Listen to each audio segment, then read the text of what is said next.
नमस्कार, मैं हूं विनोद महला। आप देख रहे हैं दा मुद्दा। 2024 के लोकसभा चुनाव में भारतीय जनता पार्टी 10 की 10 लोकसभा सीटों पर किन्हें टिकट देगी, इस पर मंथन पार्लियामेंट बोर्ड करेगा। हालांकि उससे पहले ही अब राज्यसभा के चुनाव होने जा रहे हैं। देश भर में कई ऐसे राज्य हैं जिनकी यहाँ राज्यसभा की सीटें खाली हो रही है। उन पर चुनाव अब 27 फरवरी को होने जा रहा है। जहां तक बात करें हरियाणा की, हरियाणा में भी एक सीट खाली हो रही है और 27 फरवरी को यहां भी राज्यसभा के लिए चुनाव होगा। भारतीय जनता पार्टी के पास आंकड़े हैं। कारण यही है कि एक सीट के लिए ही चुनाव होगा और भारतीय जनता पार्टी का प्रत्याशी आसानी से राज्यसभा में पहुंच जाएगा, इसमें कोई दो राय नहीं है। 2018 में डीपी वत्स राज्यसभा में गए थे और अप्रैल में अब उनका जो कार्यकाल है वो पूरा होने जा रहा है। और देखें तो जब 2018 में डीपी वत्स राज्यसभा में गए थे, उस समय मुख्यमंत्री मनोहर लाल चाहते थे कि सुभाष बराला राज्यसभा में जाए, लेकिन डीपी वत्स ने ऐसा जुगाड़ किया था कि मुख्यमंत्री मनोहर लाल चाहते हुए भी सुभाष बराला को राज्यसभा में भेज नहीं पाए थे। और अब मुख्यमंत्री की यही इच्छा है कि सुभाष बराला को इस दफा राज्यसभा में भेजा जा सके और इसके लिए उन्होंने प्रयास भी शुरू कर दिए हैं। और देखें तो सुभाष बराला की अगर हम बात करें, जाट समुदाय से आते हैं और मुख्यमंत्री के जाट समुदाय से आने वाले नेताओं में सबसे मनपसंद चेहरे सुभाष बराला ही है।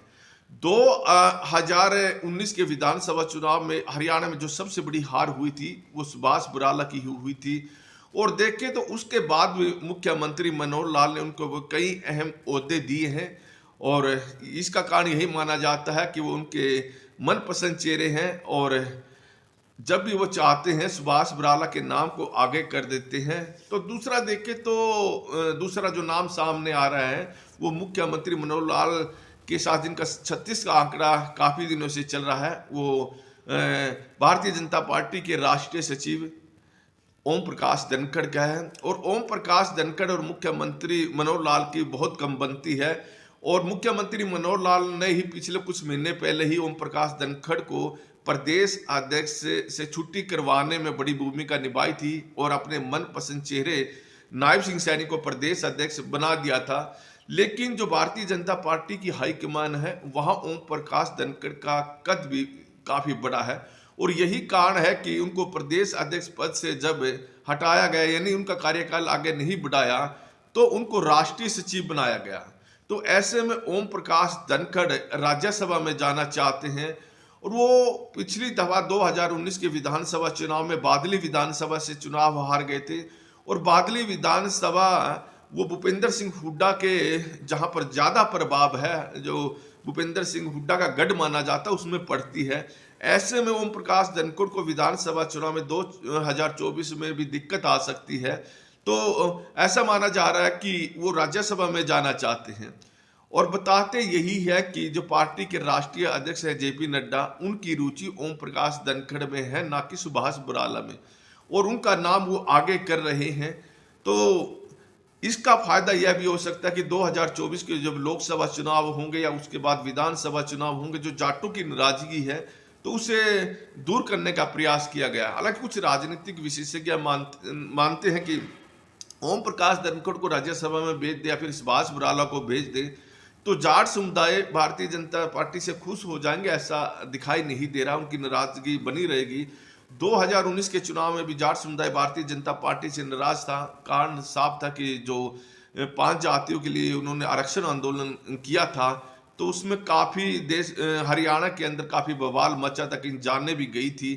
तो उससे जाट समुदाय के लोग नाराज है। दूसरा कारण है कि जाट समुदाय के लोग चाहते हैं कि कोई जाट चेहरा ही हरियाणा में मुख्यमंत्री बने।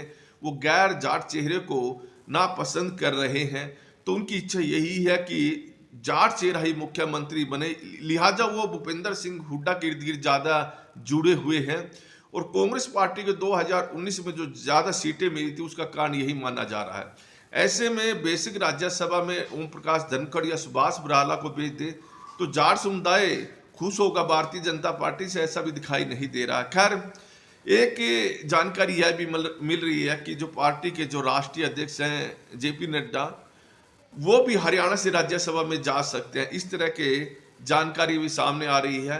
हालांकि कुछ तर्क ये दिए जा रहे हैं कि राजनीतिक विशेषज्ञों के द्वारा कि हो सकता है कि भारतीय जनता पार्टी जेजेपी से 10 की 10 लोकसभा सीट ले ले, यानी उनको गठबंधन में तो शामिल कर ले लेकिन उनको कोई भी सीट ना दे, और हो सकता है कि राज्यसभा की यह सीट जेजेपी को दे दे।